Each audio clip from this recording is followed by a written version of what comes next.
Yes ma'am ma'am मैंने किया है। चलो तो यस मैम।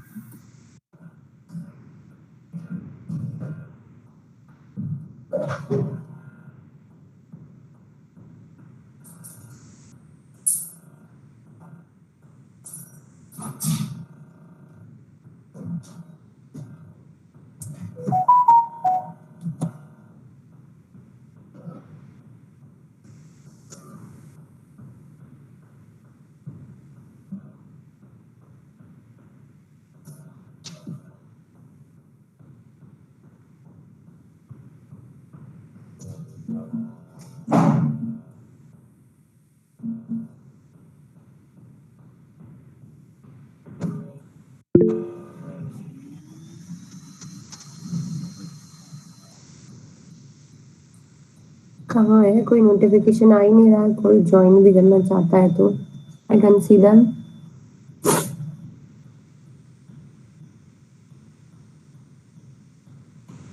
हाँ, किसने किया है? शेयर करो।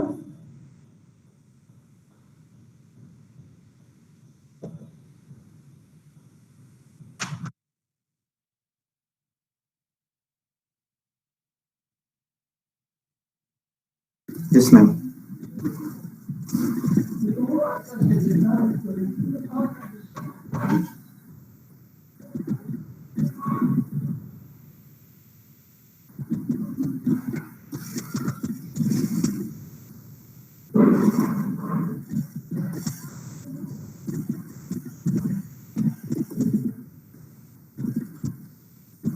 मैम मैम दिख रहा है।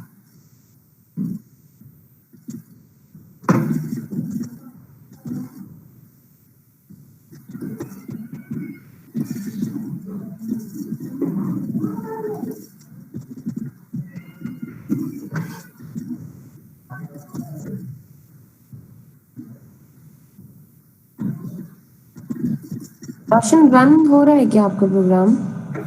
Yes ma'am. रन करो। Okay, very good, keep it up. और किसी ने नहीं किया? सेकंड वन मैम, ये सम एडिशन मल्टीप्लिकेशन। हाँ भाई, सब लोग देख रहे हैं ना कैसे करना होता है।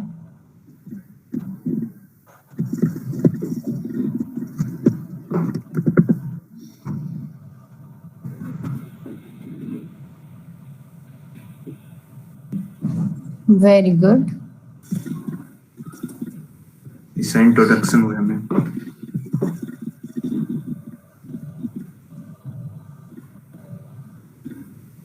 ओके,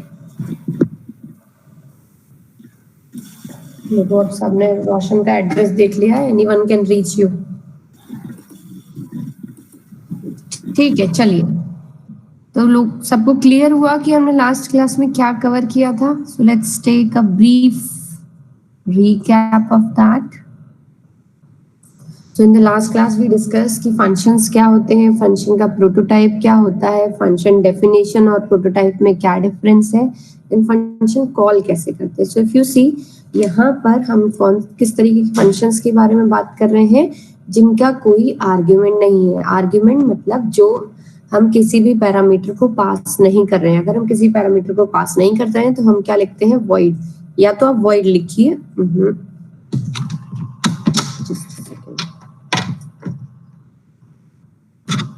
या तो आप void सकते हैं या फिर आप खाली ब्रैकेट भी छोड़ सकते हैं. ठीक है मैम, स्क्रीन नहीं मैम स्क्रीन शेयर कर दीजिए. मैं स्क्रीन नहीं शेयर हो रही है.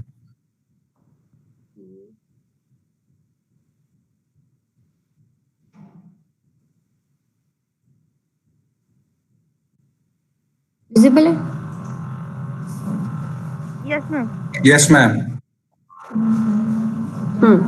तो हम जब देखो मल्टीपल टाइप्स के फंक्शन हो सकते हैं. Functions without argument and function with input argument. Function without argument मतलब फंक्शन आपकी है और आपने कुछ भी पास नहीं किया. So this is basically void. या आप वॉइड लिख भी सकते हैं और फिर उसका कुछ रिटर्न टाइप हो सकता है, नहीं भी हो सकता है. ये डिपेंड करता है. वॉइड रिटर्न टाइप है मतलब कोई भी रिटर्न टाइप नहीं है, लेकिन इसके अलावा आपने कुछ भी स्पेसिफाई किया है integer, double, char, then it has a return type, ठीक है, और सिंगल रिटर्न टाइप का।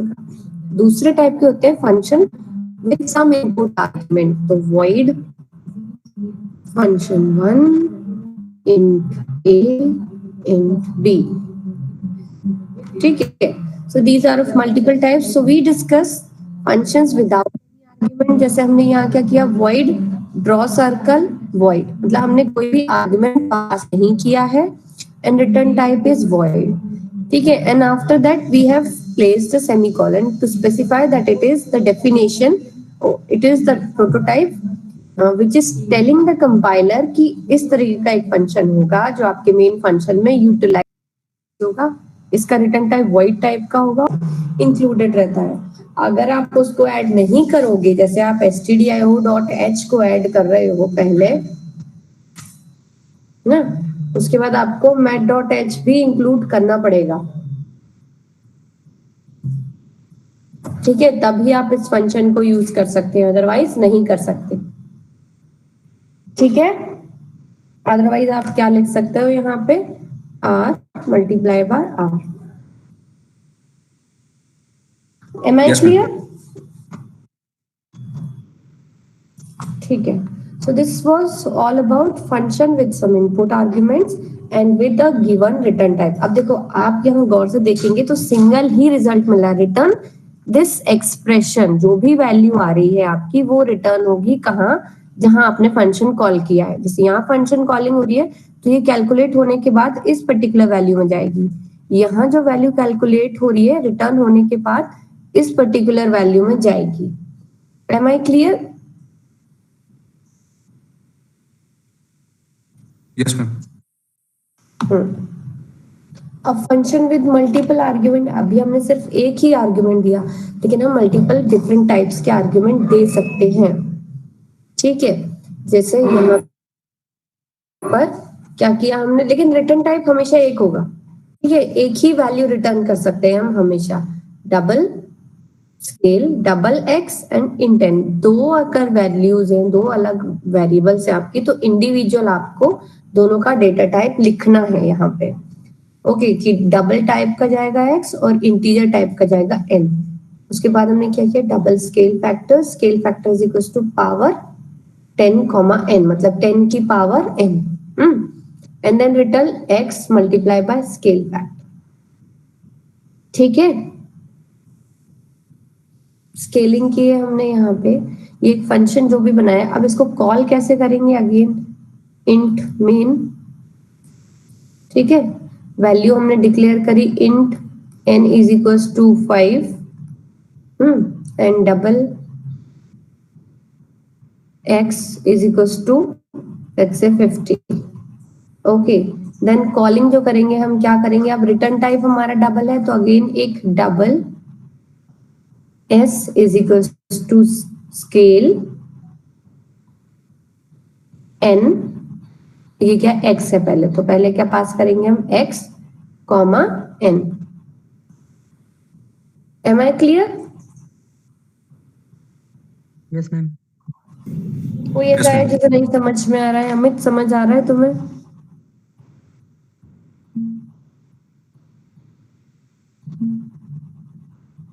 ऐसा कोई है जिसको ज्वाइन नहीं कर पाया है, अमित ज्वाइन किया भी है कि नहीं, मुझे पता चलेगा।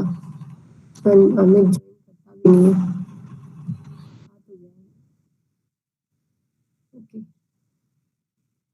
कोई ऐसा तो नहीं है ना अभी जिसका ज्वाइन हुआ, तो am I clear to all of you, ठीक है, इजी है फंक्शन डिफाइन करना,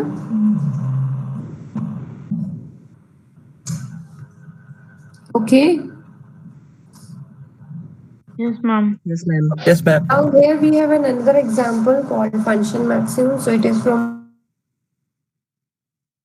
an example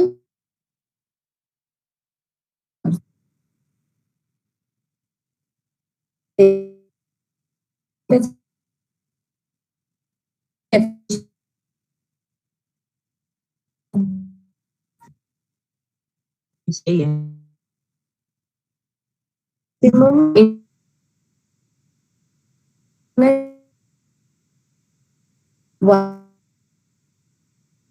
हमने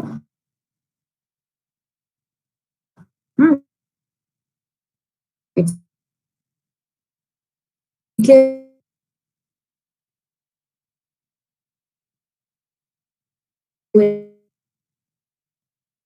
उसको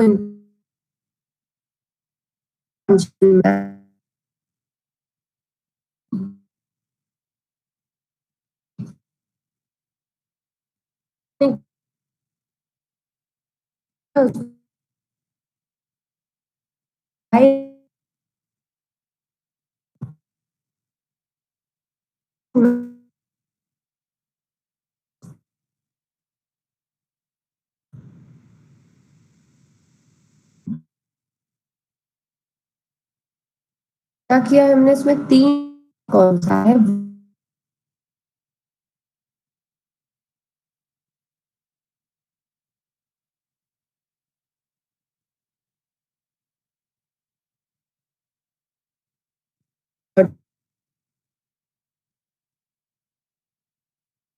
मैं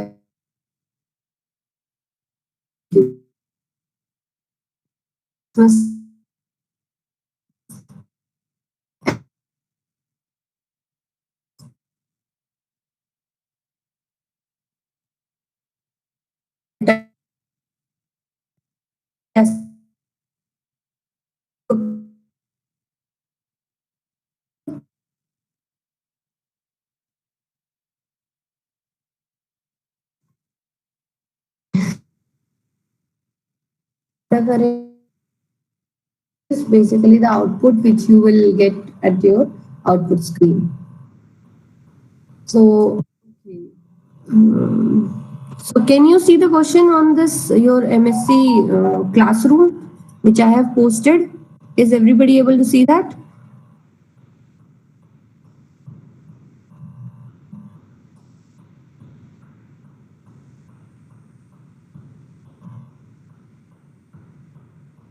I think it's अच्छा 3 मिनट में हो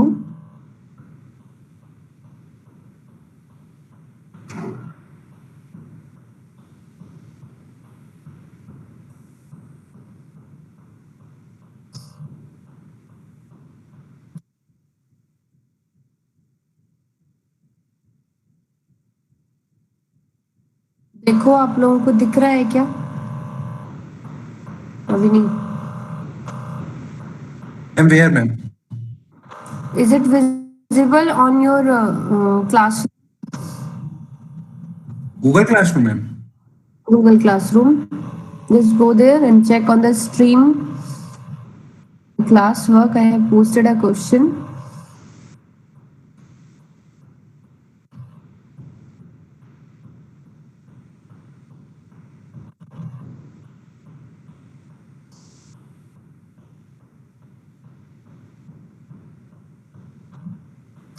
Is it visible?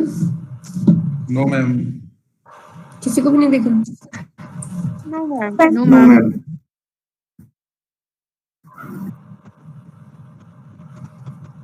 दिखना तो चाहिए it's not time Tuesday is 18th right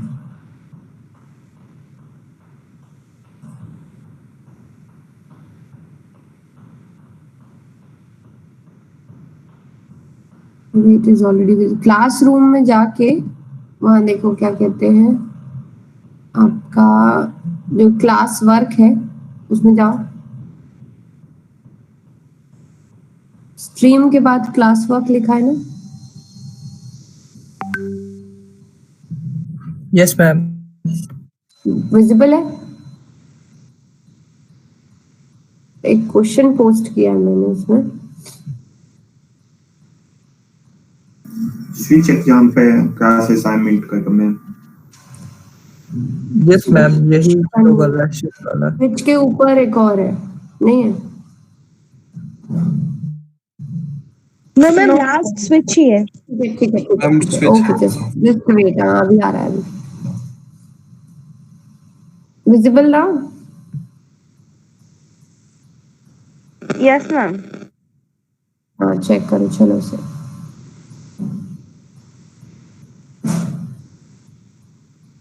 So you all need to complete it.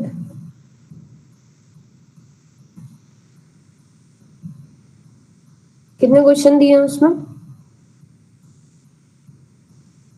6. हाँ, तो 6 के 6 आपके में कितने आंसर्स चाहिए मुझे? 6 answer. So complete it within 5 minutes. So you just need basically, देखो अभी मैं इसको शेयर कर देती हूँ स्क्रीन को भी. फंक्शन का प्रोटोटाइप लिखना है आपको बस. ठीक है, पूरा फंक्शन नहीं लिखना है. You need to write only the prototype. Prototype कहाँ लिखते हैं हम?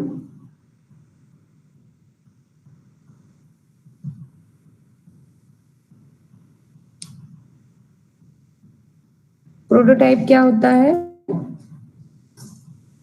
It's not exact definition, but it is an intimation to the compiler with a semicolon at the end, है ना. इसमें क्या क्या होगा? आपका डेटा टाइप, रिटर्न टाइप होना चाहिए, फंक्शन नेम होना चाहिए और इनपुट पैरामीटर्स होने चाहिए along with the data types, and at the last there should be a semicolon. बस इतना ही करना है आपको, उसका कुछ डेफिनेशन नहीं देनी है हमें.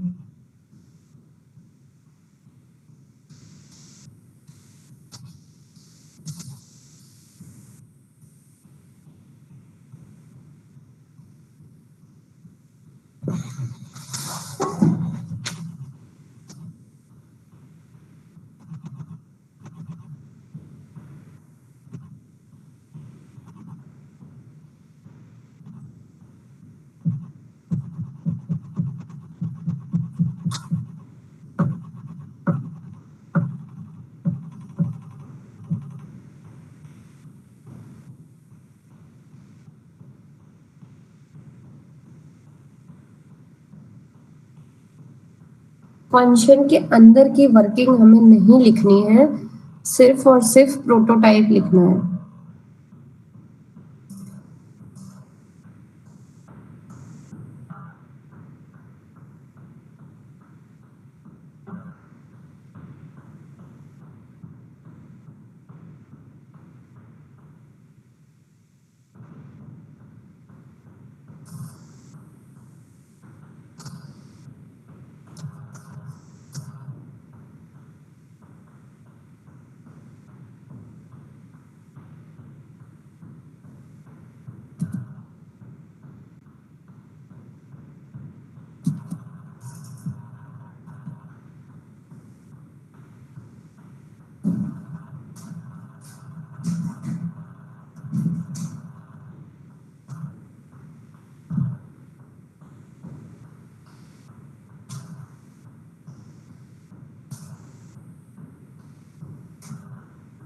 किया किसी ने?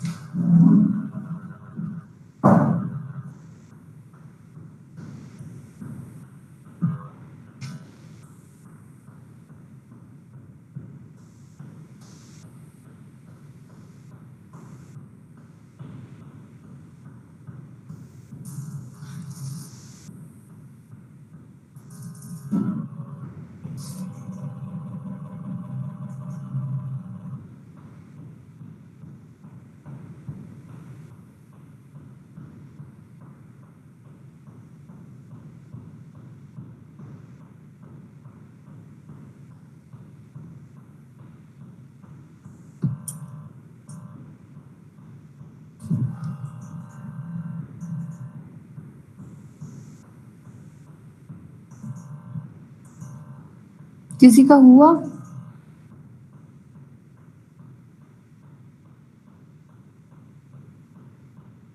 समझ आ रहा है क्या करना है?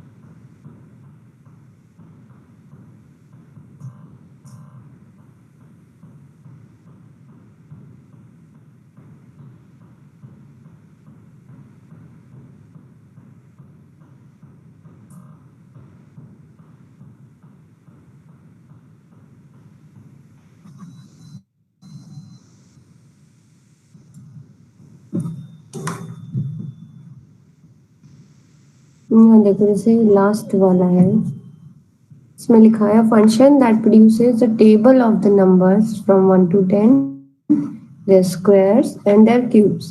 ठीक है, तो हमें ये नहीं लिखना है कि कैसे प्रिंट करेगा, हमें सिर्फ क्या लिखना है, लेट्स से कि फंक्शन का नाम है प्रिंट टेबल, या हम कर सकते हैं print tab underscore square underscore cube, ये है फंक्शन का नाम। ठीक है, अब क्या ये कोई इनपुट ले रहा है, no argument are to be pass to the function, मतलब यहाँ पे void है, and the function returns no value, मतलब इसका रिटर्न टाइप भी void है। सिर्फ ये है हमारी क्या, फंक्शन की prototype. Am I clear?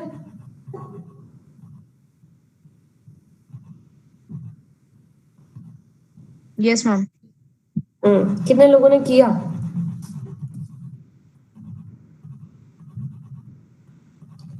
Nobody yet।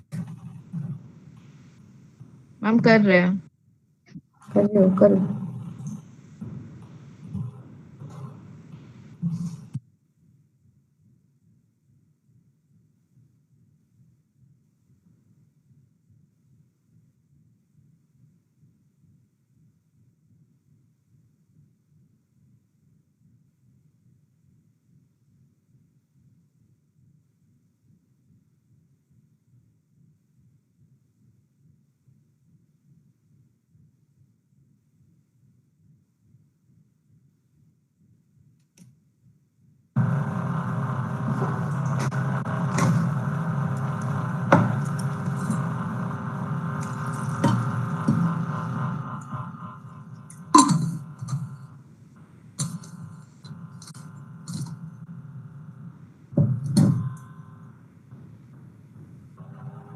है मैम, मैंने क्या पोस्ट भी कर दिया। Okay, let me check it।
देखो रोशन, सेकंड वाले में आपने फ्लोट पास किया, it should be double.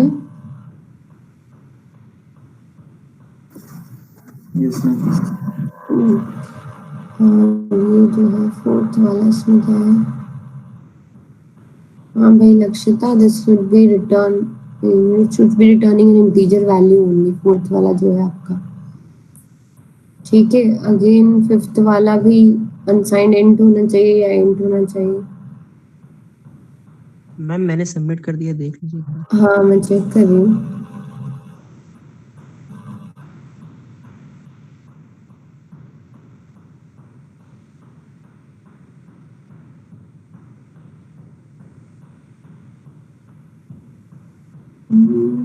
Power function जो है,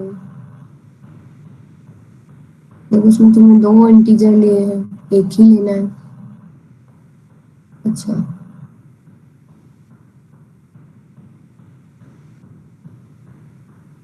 Pass to a positive integer power.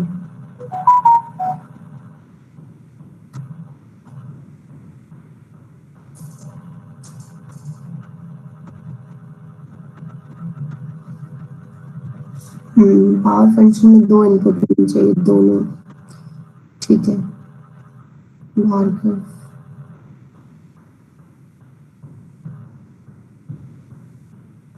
हाँ भाई, लक्षिता और रोशन, पावर फंक्शन में दो इनपुट आएंगे। Okay ma'am. मेरा वाला मैम देखें, लास्ट वाला एक बार मैम चेक कर लीजिए, वो उसमें कंफ्यूजन थोड़ा सा। स्क्वायर वाले में कोई भी वो नहीं आएगा, इनपुट नहीं आएगा उसमें। उसमें लिखा है ना, no input, we don't give any input.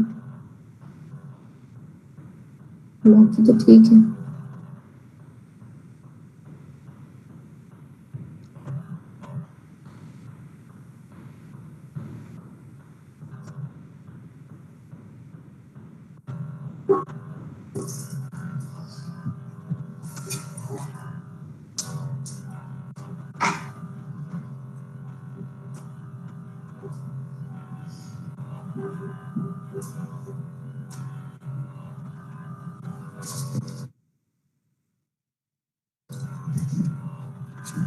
Ma'am, I had submitted.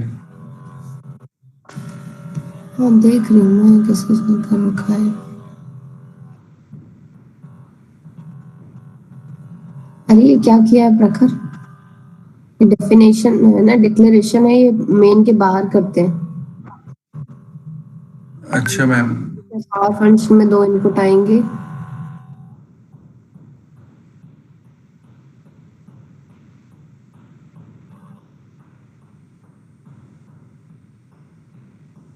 Ma'am मैं जो लास्ट वाले में मैंने इंट एरे प्रिंट कराया, वहां पर वॉइड होगा प्रिंट। वही होगा, हमने लिखा उसमें कि कोई भी इनपुट नहीं लेना, उसका तो आंसर भी बताया मैंने। Okay ma'am.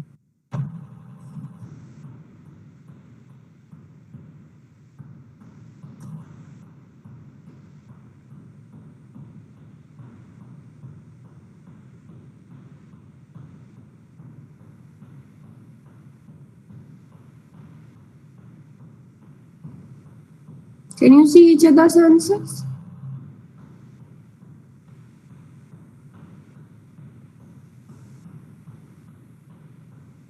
No ma'am. अच्छा, No ma'am.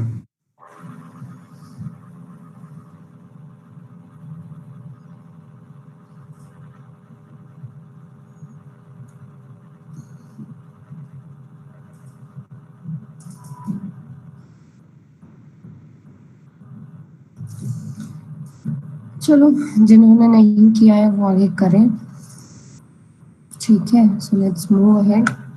So come back. Is the slide still visible? Yes ma'am. Okay. So now we come to the scope and extent. अब ये scope and extent, अब आप लोगों को functions define करने आ गए हैं, declare करना आ गया, उसे call कैसे करना है ये भी मैंने आपको बताया। अब आगे आता है scope क्या होता है, extent क्या होता है। स्कोप होता है कि जो आपका वेरिएबल आपने डिक्लेयर किया है उसका विजिबिलिटी कहाँ तक है, ठीक है। विजिबिलिटी मतलब आप अगर एक वेरिएबल आपने लेट्स से कि ये एक ब्लॉक है, ठीक है, भी ब्लॉक हो सकता है, सिंपल ब्लॉक भी हो सकता है, इसके अंदर एक ए डिफाइन किया है, ठीक है। ये आपका एक आउटसाइड ब्लॉक है, इसके अंदर आपने इंट बी डिक्लेयर किया है, ठीक है। तो ये जो बी है वो इस अंदर वाले ब्लॉक के अंदर भी विजिबल है, क्योंकि ये पूरा ब्लॉक भी इस पर्टिकुलर ब्लॉक के अंदर है।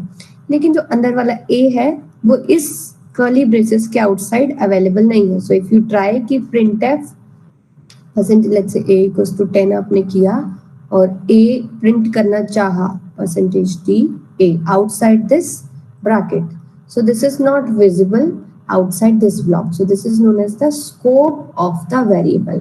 अभी स्कोप के बेसिस पर हमारी क्या बोलते हैं, डिफरेंट पैरामीटर्स होते हैं, पैरामीटर्स बोल रहे हैं या उनकी डिफरेंट।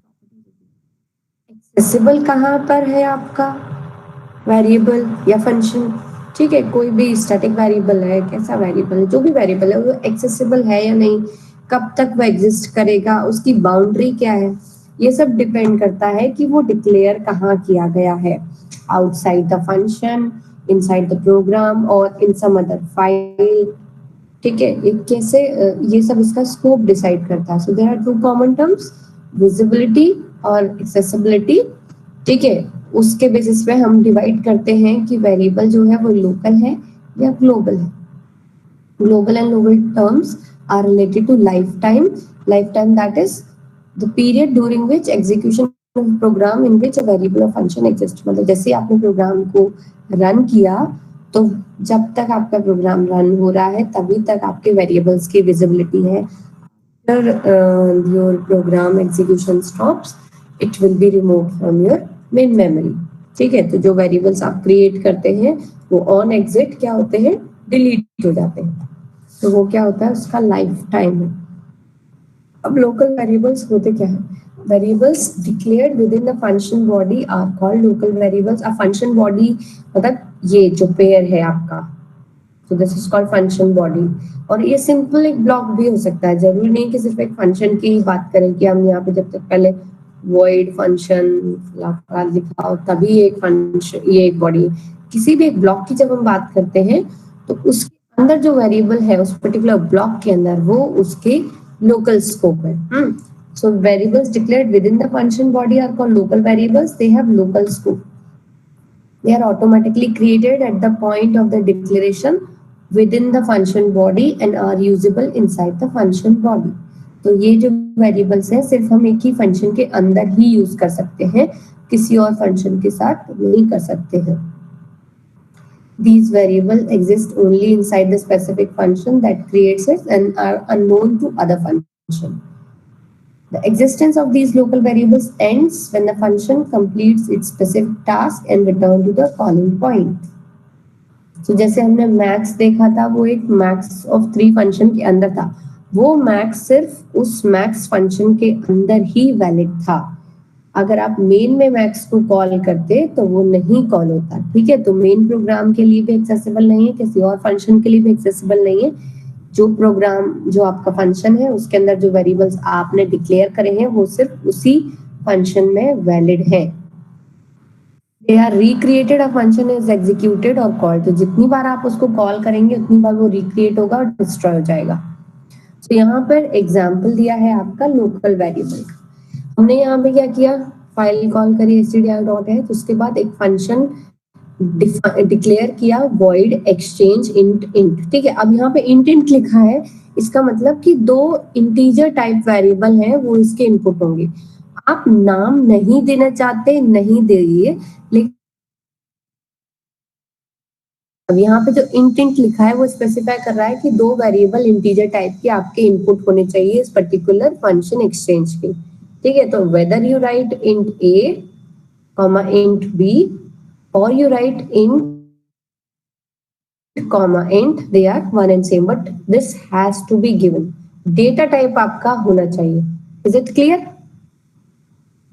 ठीक है, ये कब होना चाहिए, जब आप डिक्लेयर कर रहे हैं या प्रोटोटाइप में आप ऐसा डिक्लेयर कर सकते हैं। उसके बाद हमने क्या किया, मेन फंक्शन को कॉल किया, उसके बाद a b 2 वेरिएबल डिक्लेयर करे, a की वैल्यू रखी 5, b की वैल्यू रखी 6।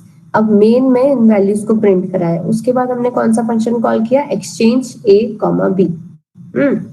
तो एक्सचेंज a, b पे जब आए तो इंट a इंट b, हमने यहाँ भी 2 वेरिएबल डिक्लेयर करे, एक a है एक b है।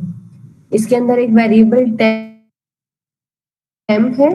ठीक है, तो हमने सबसे पहले क्या करा, a b की वैल्यू कराई, उसके बाद टेम्प में a असाइन कराया, a में b असाइन कराया, b में टेम्प असाइन कराया। तो जो वैल्यू फाइनल प्रिंट होगी वो क्या होगी, reverse exchanged value. Then after this, क्योंकि हमने कोई रिटर्न टाइप नहीं लिखा है, तो फंक्शन की बॉडी जहां एग्जीक्यूट करेगी वहीं पर स्टॉप होगी, फिर रिटर्न होके नेक्स्ट स्टेटमेंट पे हम आ जाएंगे। Now we are back in main and now we want to print the values a and b। तो आप इस पूरे डिक्लेरेशन, पूरे फंक्शन का आउटपुट मुझे बता सकते हैं कि क्या होगा, कितने स्टेटमेंट है प्रिंटफ टोटल? जहां जहां वैल्यू प्रिंट होगी 2. 2 तो आपके मेन फंक्शन में है, ठीक है। एक प्रिंट एफ एक बी यहाँ हो रहा है, एक प्रिंट एफ ए बी यहाँ हो रहा है। 2 प्रिंट एफ आपके एक्सचेंज के अंदर भी है, printf a comma b then printf a comma b. तो सबसे पहले ये वाला प्रिंट एफ एग्जीक्यूट होगा, इसकी कुछ वैल्यू आएगी, ठीक है। फिर एक्सचेंज फंक्शन के अंदर 2 प्रिंट एफ है, उनकी कुछ वैल्यू आएगी, this will be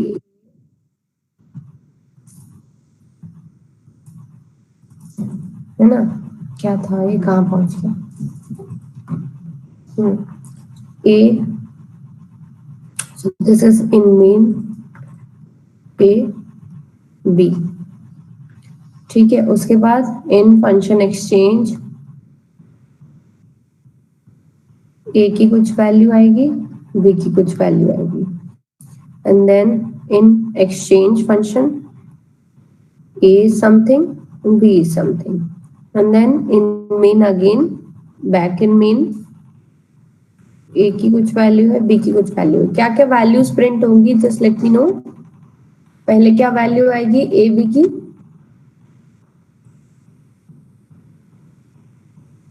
in main 5 or equal to 7. A equals to 5, B equals to 7। उसके बाद अब मेन एक्सचेंज फंक्शन के अंदर हम घुस चुके हैं, उसके बाद यहाँ क्या वैल्यू आएगी, ए बी है same. What should be the value है,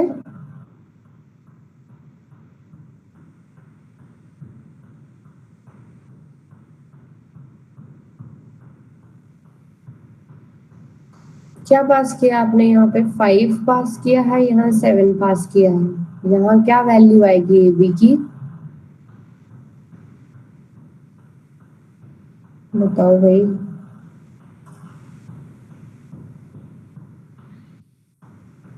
कोई तो बोलो। ए की जगह मैम 7 हो जाएगा और बी की जगह फिर 5 एक्सचेंज हो जाएंगे वैल्यूज। पहले तो 5 और 7 ही है ना, यहाँ लिखा है before change just receive from main, before change लिखा है यहाँ पे,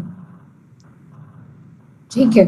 उसके बाद यहाँ जो हमने किया है वो उसे हम बोलते हैं स्वैपिंग एक्सचेंज, कि जो ए की वैल्यू है उसको टेम्प में डाला और बी की वैल्यू को ए में डाला और टेम्प की वैल्यू को बी में डाल दिया, तो अब वैल्यूज एक्सचेंज हो गई। अब यहाँ पे क्या प्रिंट होगा,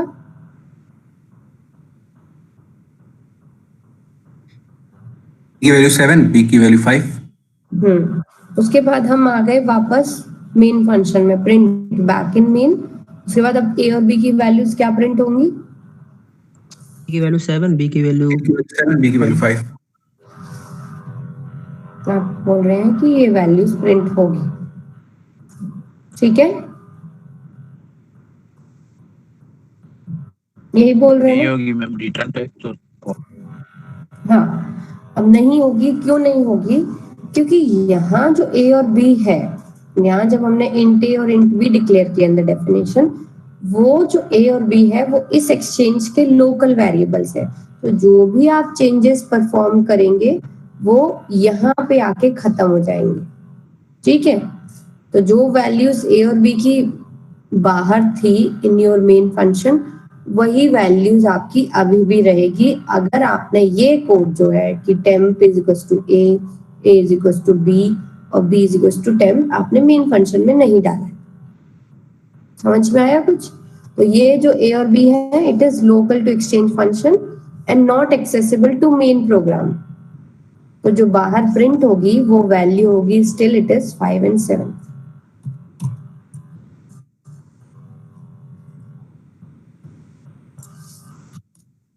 लोगों को समझ आ रहा है?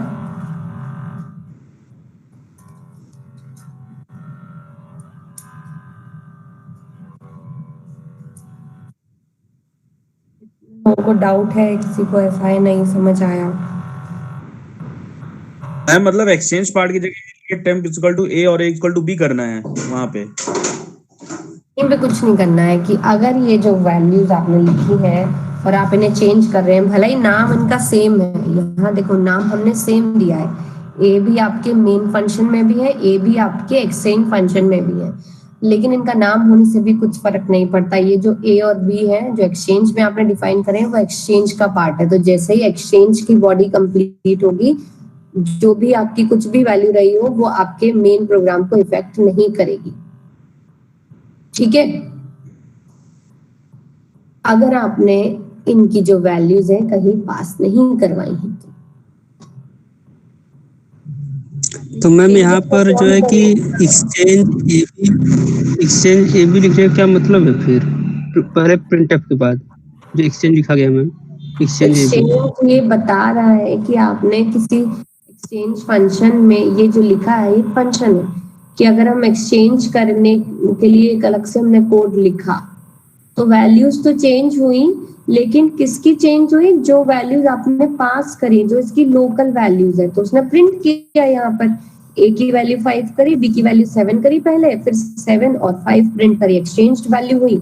लेकिन ये जो रिजल्ट आया है इसका इफेक्ट यहाँ वाले ग्लोबल वेरिएबल्स पर, मतलब जो मेन के वेरिएबल्स है उन पे नहीं पड़ेगा, क्योंकि ये जो ए और बी है वो एक्सेसिबल नहीं है किसके लिए? एक्सचेंज के लिए।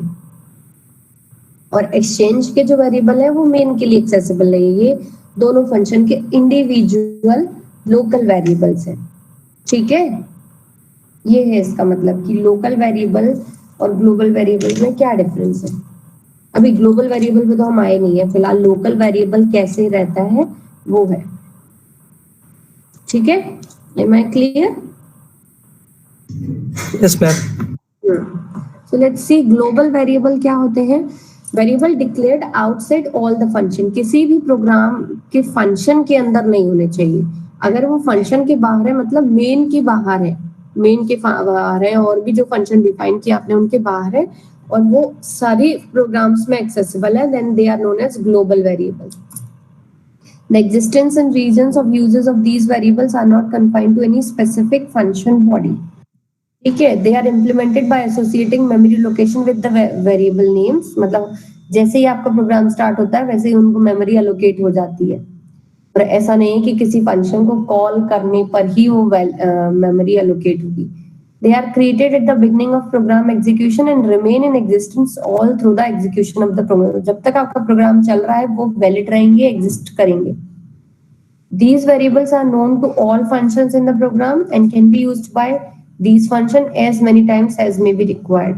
They are not recreated if the function is recalled। तो जितनी बार भी आपने फंक्शन कॉल किया, लोकल वेरिएबल तो उतनी बार दोबारा से क्रिएट होते हैं, लेकिन ग्लोबल वेरिएबल एक ही बार क्रिएट होते हैं और जब तक रहेंगे एग्जिस्टेंस में, जब तक आपकी प्रोग्राम एग्जीक्यूशन खत्म नहीं हो जाती। The value is retained and is available to any other function that accesses them। Example यहाँ पे देखो क्या है। अब हमने क्या किया, void exchange की डेफिनेशन डिक्लेरेशन यहाँ दी, उसके बाद दो वेरिएबल्स लिए int a, b, उन्हें मेन के बाहर डिक्लेयर किया। So these are global variables accessible to all functions। all functions मतलब exchange के लिए भी accessible है, main के लिए भी accessible।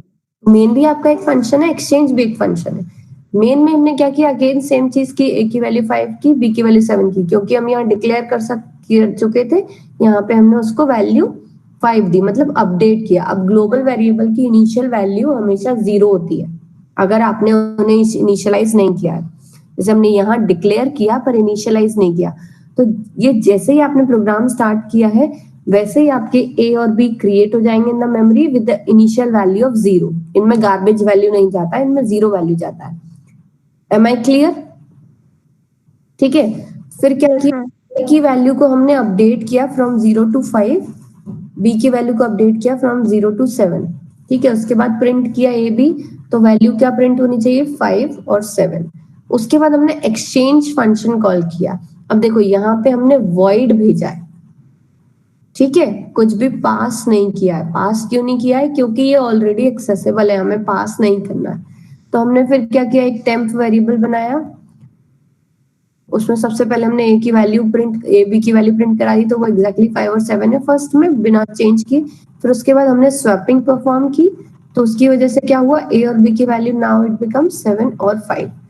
ठीक है, तो ये जो बाहर वाले वेरिएबल्स है इन्हीं में चेंज आ रहा है। उसके बाद हमने वापस मेन में आए, back in main function and print किया, so now the value will be 7, 5। ठीक है, क्यों, क्यों हो रहा है? क्योंकि ये जो वैल्यूज हैं ये सबके लिए क्या है, एक्सेसिबल है, तो जो भी आप चेंज परफॉर्म करोगे वो अदर प्रोग्राम्स में भी विजिबल होगा। Am I clear to all of you?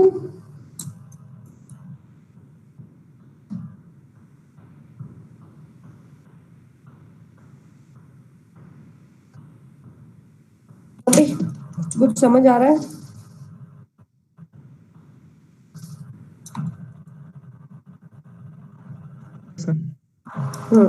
Clear? Okay, और कुछ बचता है? चलो let's try this one.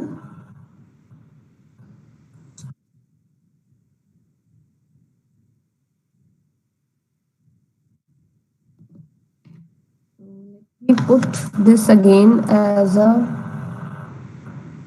question on this dashboard. So ठीक है. So I'll stop here and I'll keep these questions on the questions which I have posted yet. तो उसी को edit करके ये दोनों मैं प्रोग्राम डाल रही हूँ. You need to complete it. Okay, all of you need to complete it. Am I clear? Ma'am मैंने भी जो क्वेश्चन सबमिट किए हैं एक बार चेक कर लीजिए जरा। चलो.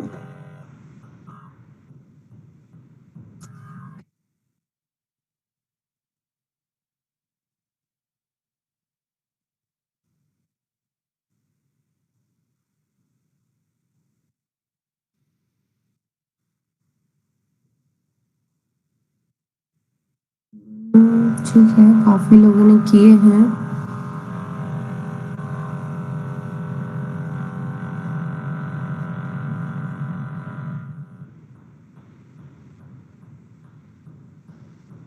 ये देखो, ये तुमने स्पेस डाला है, फंक्शन के नेम्स के बीच में स्पेस नहीं होगा, अंडरस्कोर लगा दो। Okay ma'am.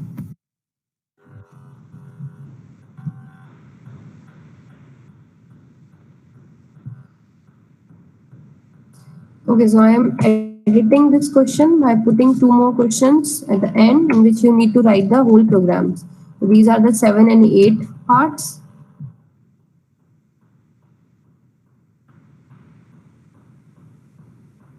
So can you see the questions now?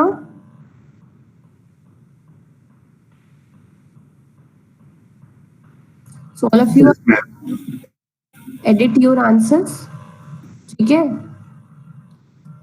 तो जिन्होंने भी अपडेट किया है, they can edit their answers and complete these programs and submit it.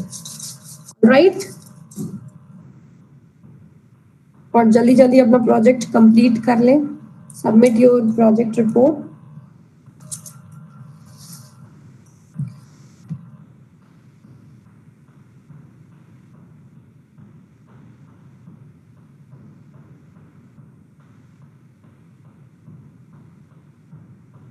So we'll stop here. One more thing, भाई क्यों तुम लोग मेंबरशिप नहीं ले सकते हो क्या? मेरे घर की मेंबरशिप है क्या? मेरा चैप्टर है क्या ये?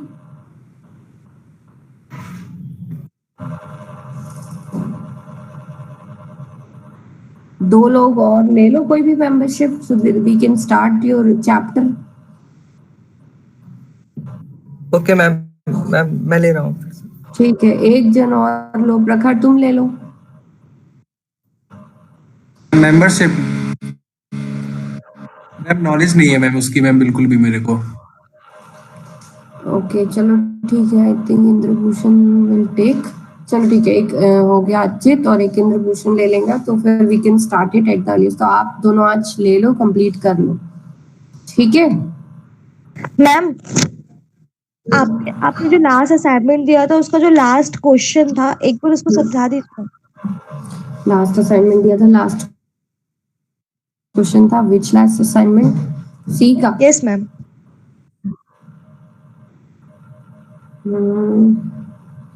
Assignment 8 right? Yes ma'am. एक मुझे चेक करने दो कहाँ है असाइनमेंट। तो लास्ट असाइनमेंट में क्या? अच्छा ठीक है, इसमें तो कुछ नहीं लेने, क्या करना है इसमें बताओ?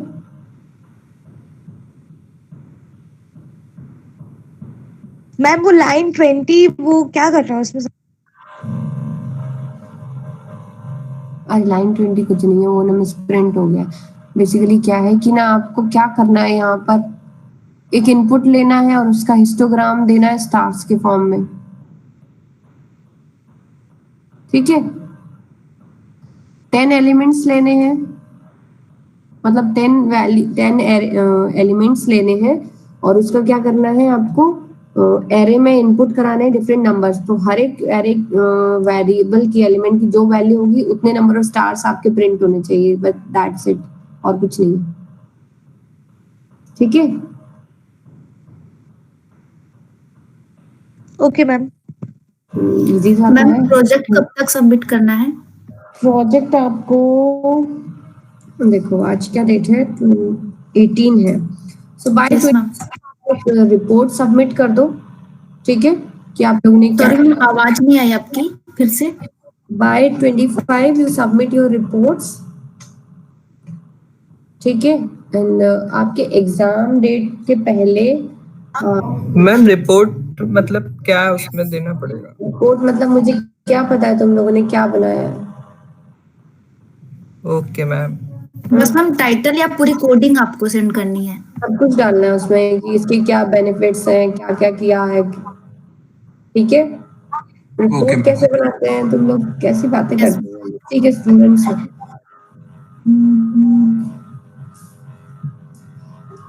ठीक है, चलो थोड़ा सा अपने आप करना, ओके। 25 तक रिपोर्ट सबमिट करो, so on that basis I'll give you some marks in your sessional as well, okay, am I clear? Yes, ma'am. चलो यस मैम। और मैम हम लोग को सेशनल के लिए कोई मतलब असाइनमेंट वगैरह नहीं मिलेगा जैसे अदर सब्जेक्ट में असाइनमेंट जैसे, लेकिन मैं ये पहले चाहती हूँ कि आप लोग पहले ये पूरा प्रोजेक्ट कंप्लीट करें, उसी के बेसिस पे आपको मार्क्स मिलेंगे और कुछ कुछ मार्क्स का आपको असाइनमेंट भी मैं दे दूंगी सबमिट करने के लिए, ठीक है। Yes, और ma'am. Ma'am project base viva वगैरह भी होंगे? हाँ, तभी तो आपका प्रोजेक्ट बनवाया है। तो मैम प्रोजेक्ट पहले सबमिट कर देंगे, फिर वाइवा उसका कुछ दिन बाद होगा? प्रोजेक्ट रिपोर्ट सबमिट करना है, प्रेजेंटेशन में लूंगी, ठीक है। Okay, ma'am. चलिए, thank you. Thank you, ma'am. Thank you ma'am. Thank you ma'am.